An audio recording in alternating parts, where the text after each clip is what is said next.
Bonjour à tous, je vous propose aujourd'hui de continuer notre petit voyage au travers des cristaux d'eau de Masaru Emoto et notamment qui nous envoie à des lieux particuliers, voilà, aux quatre coins du monde, à l'eau précisément dont est issu les photographies, voilà le cristal. On va regarder, donc maintenant il nous reste trois destinations. Parmi ces cartes-là, on va aller voir aujourd'hui quel lieu, quelle eau en particulier a un message pour nous. Est-ce qu'ils veulent nous dire? Voilà, il y en a une. Ça sera celle-là. Alors déjà, je vous laisse découvrir, vous laissez vous connecter au visuel, à cette illustration, à ce cristal et sa vibration. Et on va regarder à quoi elle correspond. Et là, on est avec l'énergie du Machu Picchu. Donc, on nous emmène au Pérou. On va aller voir un petit peu, voilà, est-ce que c'est une destination qui vous parle particulièrement, pour quelles raisons, qui vous inspire, voilà, qui vous inspire, je sais pas, des fois on se sent lié à un lieu sans savoir pourquoi, on a envie de découvrir une culture, des paysages peuvent nous faire rêver, voilà, est-ce que cette culture-là, est-ce que ces lieux-là, enfin ce pays-là, ou en tout cas plus largement l'Amérique latine peut-être vous évoque des énergies, des vibrations, justement, des fois c'est très impalpable, hein, ou alors concrètement, hein, c'est peut-être un voyage, un lieu où vous êtes déjà allé, vous avez envie d'aller. On va aller regarder tout ça. Donc déjà avec l'oracle mission de vie, on va regarder un petit peu plus de quoi on nous parle, quels sont les messages, les thématiques de ce lieu, de ce lieu du Machu Picchu. Quel message?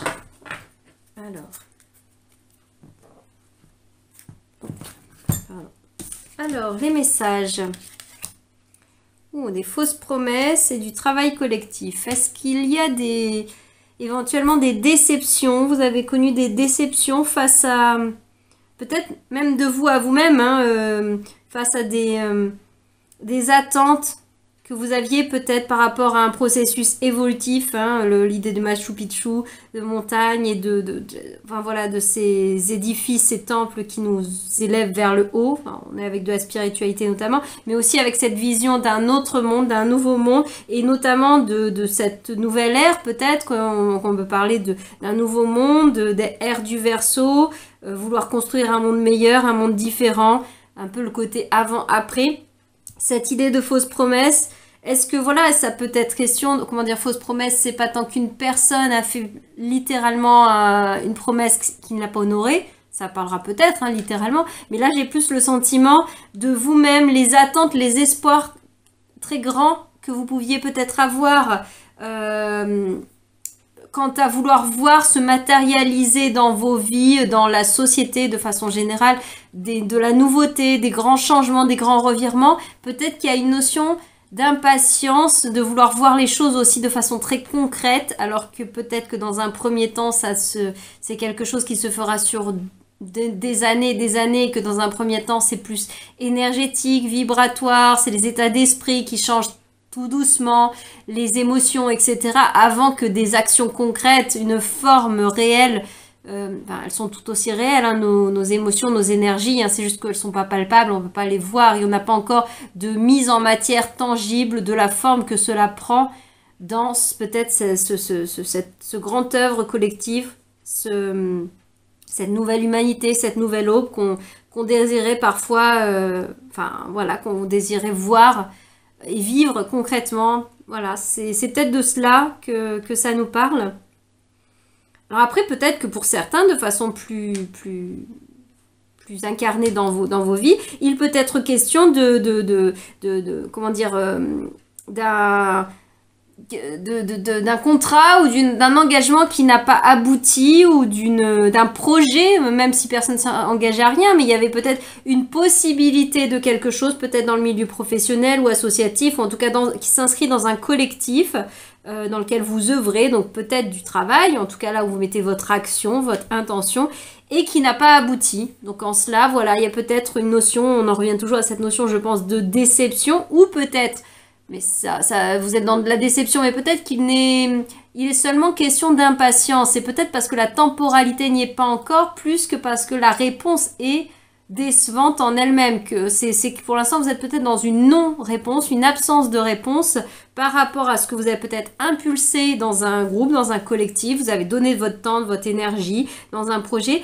Et le retour, par loi d'attraction, je veux dire le retour sur investissement d'une certaine façon, c'est peut-être pas comme ça que vous le formulez, mais il y a peut-être un petit peu de ça, voilà, vous voyez pas encore revenir à vous l'impact, la considération de ce que vous avez pu émettre, envoyer. Voilà, on va creuser un petit peu avec le tarot et on va aller avec le Shadowscape Tarot. Donc là, c'est peut-être un sujet relationnel, hein, ça implique d'autres personnes et pas seulement une seule autre personne, j'ai l'impression, parce que là, il est question de travail collectif, donc vous, votre implication au sein d'un ensemble, d'un groupe. Alors, de quoi est-il question? Le Machu Picchu, de quoi nous parle-t-il? Alors, le Machu Picchu... Bah, là, en pensant au Machu Picchu et au collectif, hein, je pense vraiment à la construction hein, d'une œuvre collective. Hein. En effet, on a là le diable qui ressort. Alors, quoi d'autre? De quoi on nous parle? Fausse promesse.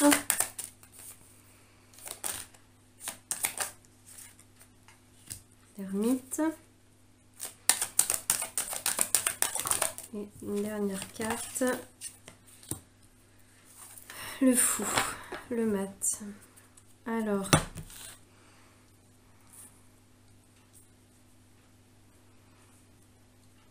Le diable. Pour certains, peut-être, vous avez été, ou en tout cas, vous êtes senti, dans tous les cas, vous vous êtes senti manipulé, éventuellement, bridé, brimé, mais manipulé. Je pense quand même qu'il y a de ça. Ou alors vous êtes laissé manipuler, peut-être même par vos propres envies et vos propres attentes. Il y a peut-être de la fausseté. Peut-être c'est ça un de vos écueils par rapport aux autres, au collectif, c'est de découvrir l'envers du décor, la fausseté, les stratégies cachées derrière peut-être des mots de façade, des actions de façade, ce qui retire pas forcément enfin, je veux dire, ça ne veut pas complètement annuler l'action, ce qui a été donné, ce qui a été partagé, ce qui a été fait ensemble, mais peut-être que vous déchantez un petit peu sur le fait de découvrir que ça n'était pas que du donner, de la générosité pure, enfin, en tout cas peut-être qu'il y avait des divergences d'intention, d'objectifs dans une démarche partagée, commune, et que bah voilà, vous êtes un petit peu en train de redescendre d'un étage en découvrant que bah voilà, il y avait des parties dont vous n'étiez pas au courant, ou de découvrir les intentions cachées de la personne derrière voilà, derrière ce qui avait pu être exprimé de façon extérieure, et en tout cas qui rejoignait un intérêt collectif ou des intentions collectives, mais peut-être pas que ça. Donc voilà, c'est peut-être un petit peu ça, là, ce côté un petit peu toxique, déséquilibré qui se donne à voir avec ce diable-là. Ça a pu ces déceptions-là par rapport au monde, au collectif, à la société en règle générale, ça peut être par rapport aux instances gouvernementales éventuellement, hein, de façon très vaste, si ça vous parle comme ça. Du coup, qui a pu induire un mouvement de repli sur vous-même. Vous êtes en mode, peut-être que vous l'êtes actuellement, c'est peut-être votre réaction à un mouvement de je donne dans le collectif, ou j'attends beaucoup du collectif, où je suis tellement déçue du collectif que je me replie, je me retranche dans mes propres énergies, et du coup je suis en milieu fermé, voilà, de moi à moi avec cette ermite. Ouais, un repli sur soi, ou alors c'est peut-être, vous avez peut-être aussi de la déception vis-à-vis de vous-même sur... vous aviez envie, peut-être vous êtes de base peut-être assez ermite, ou vous avez traversé des années assez difficiles, assez repliées, enfin des années ou même des mois, ou une petite période, ça peut être ça peut se compter en semaines, et il y avait cet élan de revenir au monde, de revenir à la société, revenir au collectif, mais peut-être que vous n'avez pas été accueillis de la façon dont vous l'espériez, vous attendiez peut-être, peut-être que voilà, ça a été plus... il y a eu des reproches, ça a été peut-être un peu toxique. En d'autres decks là, du tarot, il y avait la carte du jugement qui était là. Voilà, qui juge qui juge quoi? Est-ce que vous-même, vous n'avez pas une part de jugement sur le collectif? Est-ce que vous avez vraiment digéré certaines choses? Est-ce que les autres ont digéré certaines choses? Voilà, dans cette danse un peu relationnelle, pas forcément très saine, voilà, voyez peut-être comment vous pouvez faire le point sur ça. Là, ce fou, ce mat qui se présente à nous, je pense qu'il illustre beaucoup. Je vois beaucoup l'énergie, l'élan vers le nouveau monde, le côté novateur, le reset du fou. Une énergie assez, justement, je parlais de l'air du Verseau, voilà, une énergie assez air du Verseau qui peut se retrouver là. La soif de l'aventure, la soif du renouveau, mais un renouveau qui démarre pas littéralement de zéro, mais un renouveau sur la marche supplémentaire, si on prend l'image d'une progression, d'une pyramide, d'un monument, d'une montagne, ne serait-ce que ça, le principe d'évolution, de faire une ascension sur une montagne. Et là, du coup, dans l'idée de faire ce step, monter ce step de plus là sur l'évolution de l'humanité, de l'évolution du monde, en règle générale, voilà, peut-être sur voilà, dans un processus peut-être aussi spirituel que vous espériez voir plus concrètement. Je pense que cette carte-là, elle souligne beaucoup ce côté-là que je vous ai évoqué au départ. C'est vraiment tellement cet élan de renouveau, cet élan d'y aller, peut-être même de déception de vous à vous aussi, parce qu'il y a ces deux énergies qui cohabitent, l'énergie de repli sur soi, de je rentre dans ma caverne, je me coupe du monde, j'ai besoin de solitude, de silence, de temps, de lenteur, et d'être aussi dans la connaissance, dans l'exploration de soi, etc. Et le fou, lui, qui a envie de vivre l'expérience, il a envie d'y aller, il a envie de vivre les choses, il sort, il va à l'aventure, il y va sans se poser des questions, justement, sans être dans la tête, même si l'ermite n'est pas que ça, sans même être dans une quête. Je ne dis pas que le fou, le mat n'est pas spirituel, mais sans être dans une quête mentale, en tout cas, consciente de spiritualité, mais lui, il vit une spiritualité incarnée, en fait. C'est en vivant les expériences qu'il va vivre des expériences spirituelles. Et spirituelles et humaines, en passant par l'humain, mais il le vit pleinement dans l'incarnation. Et donc, il y a comme un contretemps, enfin, voilà, deux tempos qui vibrent à l'intérieur de vous en même temps, deux cadences qui se confondent un petit peu. J'ai un peu l'image comme dans la carte du chariot, par exemple, ces deux mouvements contradictoires que représentent un peu les chevaux, les deux animaux qui tirent le char, qui veulent aller dans un sens, dans un autre, qui regardent en haut, en bas, c'est cafouillage parce que voilà, tout le monde ne veut pas aller au même endroit. Et le conducteur du char qui a bien du mal à arriver à les faire converger. Enfin, bien du mal dans une vision assez vécue en obstacle un petit peu. Bien du mal à les faire œuvrer tout le monde dans le même sens. C'est la question de la même direction, de la convergence, de la cohérence, déjà de soi à soi, de départ de soi-même, mais en plus, du coup, la cohérence une fois de soi à soi, mais aussi avec les autres. Et les autres même ont leur dilemme intérieur, ils ont leur tiraillement intérieur, hein, leurs intérêts d'un côté, leurs intérêts de l'autre, ce qu'ils ont dit comme ça, ce qu'ils ont fait comme ça. Tous ces tiraillements, voilà, peut-être que c'est ça qui vous heurte un peu, qui vous bouscule. Enfin, en tout cas, c'est ce à quoi c'est ce que soulève cette carte, ce lieu du Machu Picchu. On va aller regarder maintenant des conseils avec les portes de l'intuition.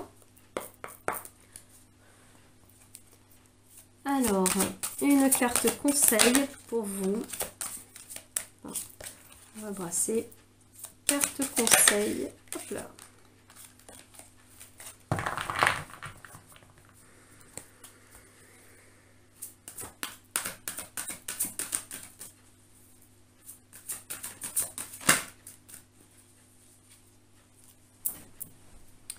Alors, carte conseil avec les portes de l'intuition.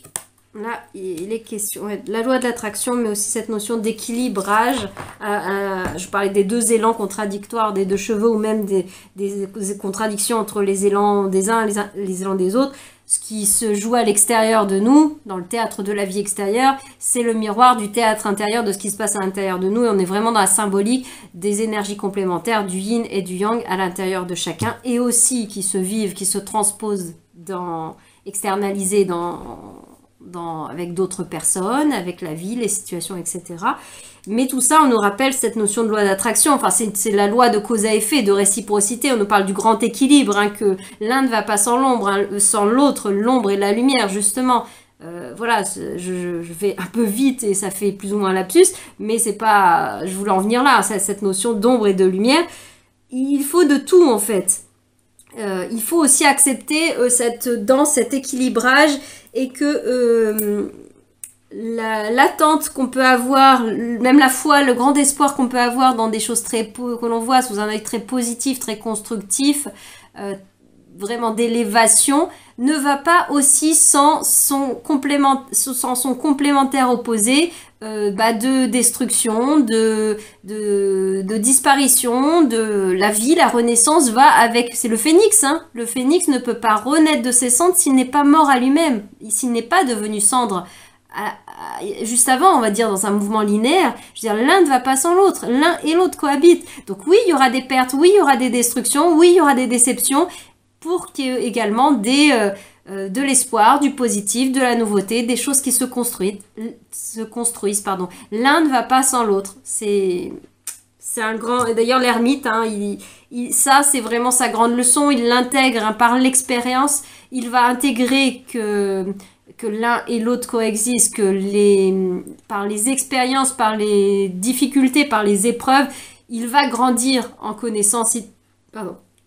Il va grandir en conscience, il va s'élever, il va voilà, cueillir les fruits d'enseignement de tout cela, mais parce il aura marché ce chemin, parce qu'il aura vécu des chemins parfois difficiles, hein, avec des épreuves d'entrave, etc., de diable, de toxicité, tout ce que vous voulez. Mais c'est parce qu'il a fait cette expérience. Le mat, le fou nous invite aussi à cette expérience, même si ça peut paraître beaucoup plus léger et superficiel avec cette énergie-là, voire jeune, mais l'ermite, il a aussi cette énergie en lui et il a cheminé. C'est parce qu'il a vécu ces expériences-là en passant par ce genre de chemin, et pas que, ces genres de déceptions, qu'il a grandi de cette façon-là. Et il n'est pas devenu, pour autant, comment dire, amer. Il n'a pas perdu espoir en l'humanité, il n'a pas perdu espoir, sur ses mêmes expériences de vie à lui, il est en capacité de voir la difficulté, l'épreuve, etc.,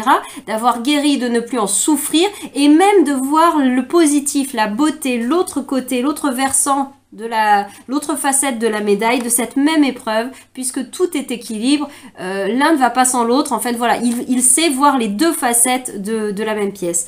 Là où le fou, le mat, en fait, c'est même pas qu'il voit l'une ou l'autre, c'est qu'en fait, il y va. Il se pose même pas la question de se dire, il n'est pas que idéalisme à ne voir que le bon côté. En fait, bon côté ou mauvais côté, il se pose pas la question. C'est de la non-question, c'est juste le mouvement pur de la vie qui y va, qui se vit, qui expérimente. Et de là, découlera peut-être en effet une question de plus ou moins blanc, plus ou moins noir, et un besoin d'aller équilibrer tout ça dans son expérience. Alors, que nous dit cette carte?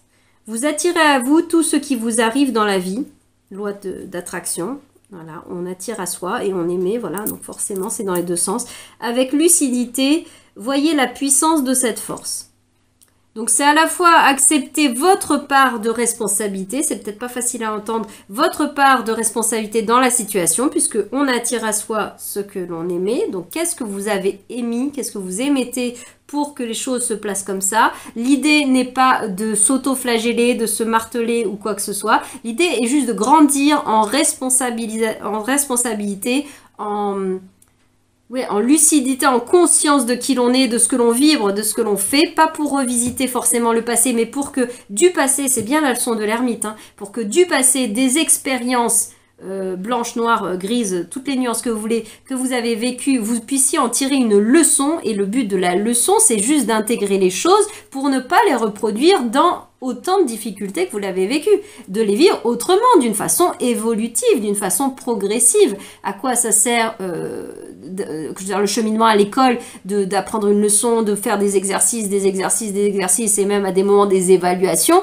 si ce n'est pour pouvoir intégrer un enseignement, intégrer l'apprentissage et voilà, et faire en sorte que ça n'est pas que une leçon mentale, des lignes, enfin je veux dire des mots, etc., mais que vous avez intégré le principe qu'il est tellement induit intégré en vous qu'après il est induit et du coup vous savez l'appliquer, vous le maîtrisez et quand vient l'évaluation, bah du coup vous allez mettre plus ou moins un endroit d'intégration, c'est à cela que ça sert. Donc les expériences servent à cela et les leçons entre guillemets, l'idée ce n'est pas de reproduire à l'identique, sinon c'est justement là qu'on est dans des cercles vicieux ou des boucles sans fin, des schémas répétitifs un peu comme le diable qui enferme dans des schémas et justement où il n'y a pas d'évolution, il n'y a pas de progression sur une même thématique, un même enseignement si on peut dire, enseignement qui vient de l'expérimentation et souvent par une épreuve, de la difficulté, c'est souvent comme ça, une déception, un écueil face au monde là notamment, et c'est de là qu'on grandit.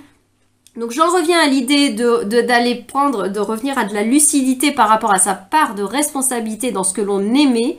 Quand on intègre vraiment qu'on attire à soi ce qu'on c'est pas juste pour se blâmer, pour se dire qu'est-ce que j'ai fait de travers, etc., etc. Non, c'est pour comprendre que quand vous comprenez qu'on irradie et qu'on attire à nous, ce que l'on irradie, on prend d'autant plus conscience de l'importance de prendre soin de la qualité de ce que l'on est et de ce que l'on émet, de ce que l'on irradie comme énergie, de ce que l'on envoie. C'est la loi de l'attraction. Donc et dans la loi d'attraction, on a le mouvement d'attraction, mais ça induit la loi d'émission. Donc ce que l'on émet, ce que l'on diffuse, on va le recevoir. C'est une loi d'équilibre. Ce n'est pas qu'un côté de la balance où on parle de on attire à soi. On attire à soi, la deuxième partie de la phrase, c'est ce que l'on a émis, ce que l'on a envoyé. On est émissif et réceptif, les deux. Donc, la notion de lucidité et de responsabilité, elle vient dans la compréhension globale de tout ça pour pouvoir mieux gérer, autogérer sa balance personnelle, son équilibrage entre ce que l'on envoie et ce que l'on reçoit. Voilà, et de redoser pour pouvoir réajuster. On peut voir une table de mixage là avec les curseurs et puis on va doser, on va jauger, on va réajuster à chaque instant le micro-réglage qui fait que on va pouvoir naviguer de façon un peu plus harmonieuse, un peu plus équilibrée dans là où on veut se diriger dans la vie. N'oubliez pas de garder aussi les pieds sur terre, de rester ancré d'une certaine façon, même s'il peut y avoir beaucoup d'aspiration à de l'élévation, avec le Machu Picchu, avec ces énergies-là. Évidemment qu'il y a cette invitation à cela, cette reconnexion, ce lien au subtil. Mais n'oublions pas que ça se vit, et ça c'est tout l'enseignement du diable, au-delà même de nous parler d'épreuves ou de quoi que ce soit. L'enseignement du diable, c'est qu'il nous dit ça se vit sur terre, ça se vit dans le corps, ça se vit dans... Et le fou le dit autrement, lui il va vivre les expériences, ça se vit dans les expériences, tout ça. Ça se vit pas sur un plan dématérialisé, énergétique, etc. Ça se vit pas que sur le plan de l'âme, parce que si ça se vivait que sur le plan de l'âme, mais à quoi bon s'embêter, j'ai envie de dire, à venir jouer tout ça, toute cette danse dans le jeu de rôle des petits humains incarnés sur une terre. Et là, dans de la dualité, dans de la séparation, dans du conflit, dans de la différenciation, et tout ce que ça implique. Pourquoi se casser la tête, il n'y avait pas de tête à ce moment-là, mais bon, pourquoi s'embêter à venir vivre ça dans des incarnations humaines si on veut vivre ça à l'état d'âme, à l'état unifié, il n'y a plus de dualité, une seule grande âme, enfin si on peut parler d'une âme, enfin un grand tout qui se vit, qui se goûte, et là il n'y a plus de dualité, il y a plus tout ça. Donc, si on veut vivre cette expérience-là, c'est toutes les expériences, en fait. Toutes les expériences viennent se vivre dans un concept de dualité. Donc, avec un principe de loi d'attraction, avec un principe de séparation, avec un principe d'équilibre où il y a du blanc, il y a du noir. Il y a du blanc contenu dans le noir, il y a du noir contenu dans le blanc. Et le diable, il nous le rappelle, descend sur terre. Ne te laisse pas embarquer dans les excès, dans les abus, dans l'excès de pouvoir. Bien évidemment, tout ça, c'est des facettes qu'on connaît bien du diable et qui sont assez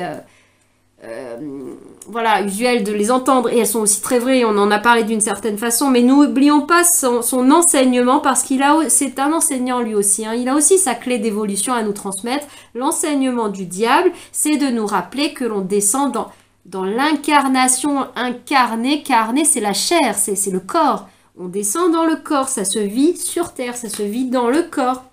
Ça se vit, entre guillemets, dans la réalité, la simplicité de notre vie. Simplicité complexe ou pas, mais ça se vit dans notre humain, ça se vit dans notre vie concrète, ça se vit dans notre travail, ça se vit dans notre famille, ça se vit dans notre corps, ça se vit dans dans nos relations, ça se vit dans tout ça. Toutes ces grandes aspirations que l'on peut avoir élevées de reliance, de travailler, d'œuvrer au niveau du collectif, de plus d'harmonie, de nouveaux mondes, de plus de sagesse, de plus de clarté, de plus de conscience, plus de connaissances, plus de relations, de liens d'âme, etc. Tout ça, ça se vit sur Terre, ça se vit dans chacun des corps incarnés. Chacun, et c'est là.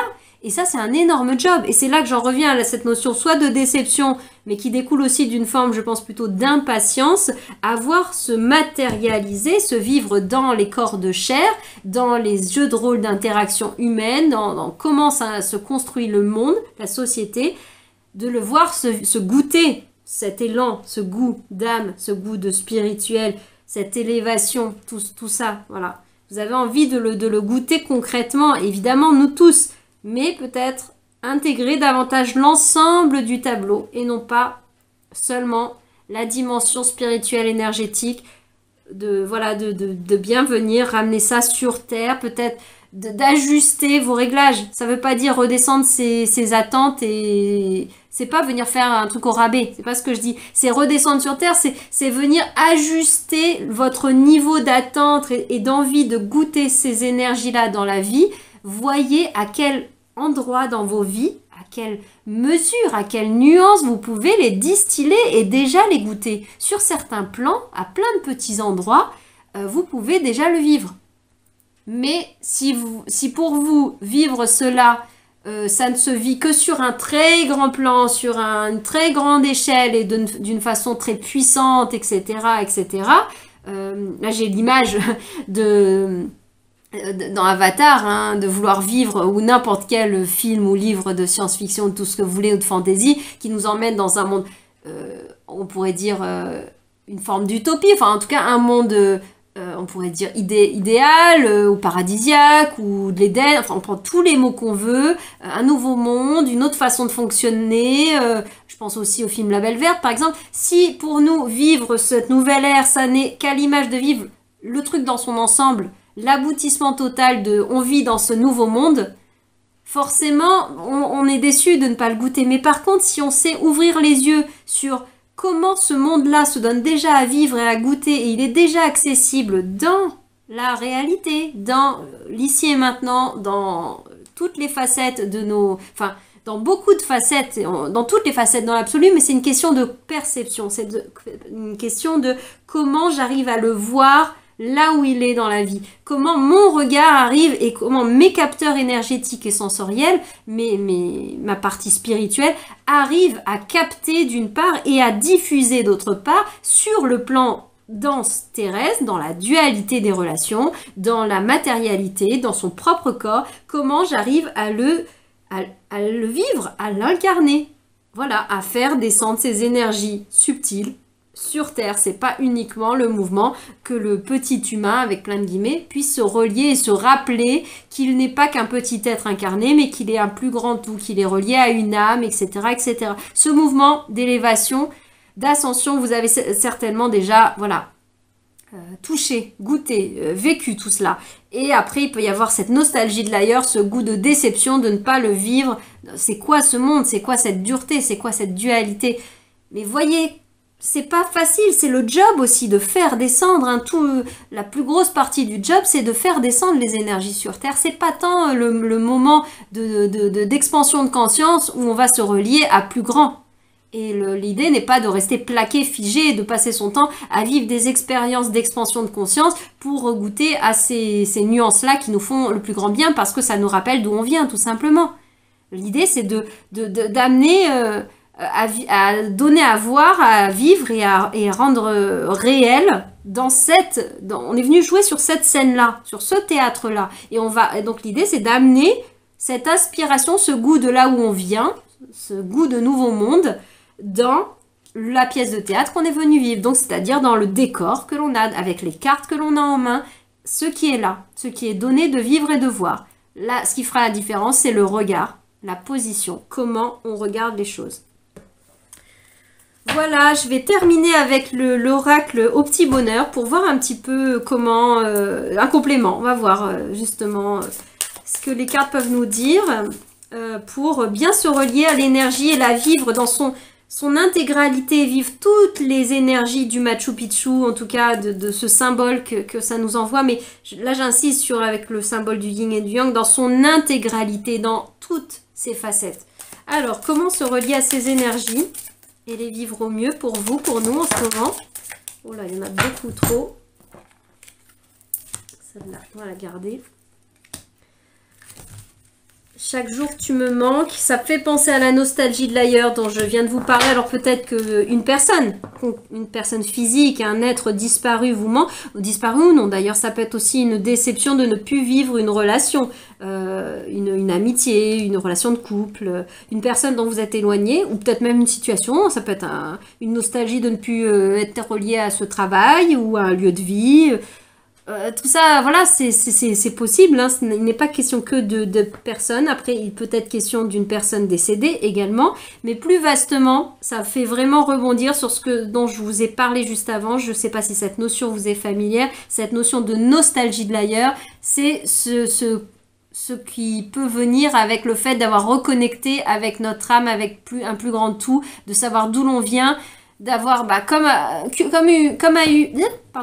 comme avoir eu un aperçu un petit peu de « Ah oui, je me souviens que je vis dans ce monde d'Avatar, etc. » Enfin voilà, pour reprendre l'imagerie du film. Comment ça s'appelle l'univers où ça se place Pandora, voilà, comme si vous êtes souvenu que vous veniez de Pandora, ou d'ailleurs, hein, je prends cette image, cet exemple de ce film, parce qu'il doit parler à beaucoup de monde. Vous vous souvenez que vous êtes ça, que vous venez de là, mais du coup, poum, replaquer sur la terre, sur la vie des humains, dans un autre monde qui n'est pas du tout, ou pas du tout, peu importe, en fait, c'est pas de temporalité, pas du tout celui-là de prime abord, en tout cas vécu dans sa densité, on ne vibre pas les mêmes choses, on ne goûte pas les mêmes choses, et du coup, vous êtes plaqué dans la tristesse, dans la dureté de ne plus vivre ces états-là, ces états d'expansion, cette harmonie, cette connexion peut-être à la nature, pour prendre l'image avec Avatar, mais placez-le à tous les autres états d'âme, états d'être, états émotionnels que vous vibrez, qui vous habitent lorsque vous vous reliez à ce souvenir ou à ces tranches de vie, à ce que vous avez pu vivre dans ces états-là, lorsque vous étiez, là je reviens sur des choses plus concrètes aussi, par exemple la nostalgie de ce couple-là, vous avez la nostalgie d'avoir vécu l'état émotionnel d'harmonie, de se sentir soutenu, voilà, etc. Dans ce lieu, de vous sentir bien dans ce lieu, et peut-être que maintenant la vie vous a amené à vivre dans un autre lieu de vie, et que vous avez une nostalgie des bons souvenirs que vous avez pu vivre à cet endroit-là, du fait que vous aviez accès à plus d'espace ou un extérieur, ou peu importe la forme en fait, c'est juste pour vous donner des bribes d'illustration, si ça peut vous aider à étayer vous, la forme que ça prend concrètement pour vous. Voilà, bien sûr, le souvenir d'un être cher qui est disparu, donc forcément que vous ne pouvez plus prendre dans vos bras, toucher, parler, être en lien direct avec lui dans l'incarnation. Mais voilà, là vient encore la nuance de dire c'est une question de perception, parce que sur un plus grand plan, cette personne, en tout cas, oui, la personnalité c'est une chose, mais cette âme, vous n'êtes pas forcément... cette âme, vous pouvez encore vous relier à cette âme en fait, sur un plus vaste plan. Voilà, et je pense que ça, vous l'entendez déjà, donc je ne vais pas m'étaler à expliquer cela. Voilà, c'était juste pour venir donner plusieurs facettes, plusieurs... illustration possible de cette même énergie. Alors, je vais donc reprendre 2 cartes. Ouais, un sentiment de labyrinthe là. Hein. On a cette imagerie d'être coincé dans un labyrinthe. Et là, on nous le dit, et c'est vraiment tellement ermite dans l'esprit, se perdre pour se trouver. C'est ça, l'ermite, c'est par l'expérimentation et par les écueils, par avoir trébuché, il s'est pris les pieds dans le tapis, qu'il a grandi en conscience, qu'il a grandi en connaissance, et il s'est trouvé, il est allé vers la connaissance de lui-même, il a vraiment fait alliance. Pour moi, il incarne puissamment les deux mouvements des deux principes yin et yang, masculin et féminin, symboliquement, au niveau énergétique, de mouvement vers l'intérieur et mouvement vers l'extérieur. Parce qu'il est passé par l'expérimentation pour aller se rencontrer lui-même, il a eu ce mouvement de repli, et ensuite il y aura à nouveau un mouvement vers l'extérieur, vers l'intérieur, de donner, recevoir, expansion, et aussi rétractation à certains moments pour aller rencontrer l'autre partie de la médaille. Voilà, donc n'ayez pas peur de vous perdre, en tout cas si vous vous sentez perdu, si vous ne vous sentez pas correspondre à ce monde, etc. Changez peut-être là avec cette balançoire, j'ai un peu l'image du pendu qui est suspendu à un arbre, cette image du pendu qui nous dit aussi, et si tu retournais, si tu inversais ton point de vue, ton angle de vue, ton positionnement sur une même situation, sur une même émotion, sur un même état de fait, si on peut dire, tu verras les choses différemment. Tu les verras sous un autre angle. Et depuis cet autre angle, tu pourrais te rendre compte que, en fait, là, tu peux voir, tu peux goûter déjà ces énergies que tu voudrais voir partout et tout le temps et puissamment. Tu pourrais aussi te rendre compte que dans ces états où tu te sens perdu, etc., c'est peut-être au milieu de cette perte de repères que tu vas pouvoir plus puissamment te rencontrer toi-même déjà dans un premier temps. Et si on revient à cette notion de loi d'attraction, d'émission et de on attire à soi ce que l'on aimait, en te perdant, du coup tu vas te rencontrer, tu vas te trouver qui tu es, tu vas pouvoir aller plus puissamment vibrer qui tu es et du coup par loi d'attraction, être attiré et attirer à toi des âmes, des êtres, des situations qui vibrent les fréquences que tu aimais. Même genre de fréquence, même genre de couleur. Voilà, on va pouvoir se relier, se retrouver, mais parce que chacun est allé rencontrer sa vraie vibration, sa vraie énergie. Destination rêve. Voilà cette destination de rêve à laquelle vous aspirez, que nous aspirons tous, que l'on voudrait vraiment... vivre, sentir, et derrière il y a En route pour la liberté. Voilà vraiment cet élan d'un autre monde, je pense, qui est beaucoup là. Il pourra se goûter, se vivre de plus en plus. C'est pas une question de quand et c'est pas une question de sous quelle forme. C'est le seul point de repère, si on peut dire, et s'il peut répondre à un quand, c'est à partir du moment où vous ferez ce cheminement de retournement vers soi, de révolution à l'intérieur de soi pour aller se rencontrer, transformer le regard à l'image du pendu qui inverse les choses, qui regarde les choses autrement et qui prend le temps de méditer et de laisser circuler de haut en bas à l'intérieur de lui, de bas en haut, de haut en bas pour incarner puissamment les choses et voir la vie sous un autre angle. Et depuis cet autre angle, il se rendra compte que ces rêves, en fait, ils existent déjà. Ils sont déjà là, ils sont déjà accessibles sous une certaine forme, si on les regarde d'une certaine façon et si on se donne les moyens, en tout cas les ressources intérieures, et de se relier à ça et non pas au fait que tout le reste des pièces du puzzle, tout le reste de l'ensemble du tableau ne correspond pas à son rêve. Il y a déjà des petits espaces, des petites pièces du puzzle qui existent déjà, qui sont déjà accessibles. Déjà à commencer par en vous, grandement. Voilà ce que j'avais, ce qui est venu au travers, à partir du point de départ, on va dire, de cette énergie, de ce cristal qui est relié à l'eau du Machu Picchu. Voilà, je vous dis à bientôt dans d'autres vidéos.